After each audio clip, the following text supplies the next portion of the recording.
The ability to build a fire is one of the essential survival skills of the wilderness, but you may be surprised to learn how many people don't know the basics of constructing one. Before you find yourself lost in the woods, it's good to know how to build a fire. A good fire can make the difference between a miserable freezing night and a beautiful evening. First things first, find a suitable location. Avoid overhangs, unventilated areas, and dry brush. Look for a minimum of 10-foot clearance all around. Once you've secured a location, begin gathering wood. The drier the better. Try to collect fallen branches. No need to kill a tree.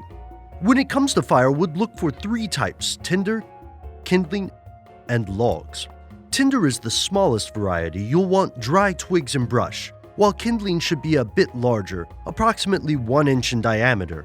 Logs won't come until after you have a solid fire. Clear the ground as much as possible, making a space of about 2 to 3 feet. Now it's time to begin constructing our fire. Make a pile of tinder, leaves, and brush. If you're in a survival situation, then use small bits of easily flammable material such as pine straw. Once you've constructed your pile, move on to the larger kindling. Use the kindling to build a pyramid or teepee shape. Be sure to leave an opening with enough space for you to light the tinder within. Now, use your fire starter, whether that's matches, flint, or a lighter, to ignite the tinder. You may need to try several times depending on the weather.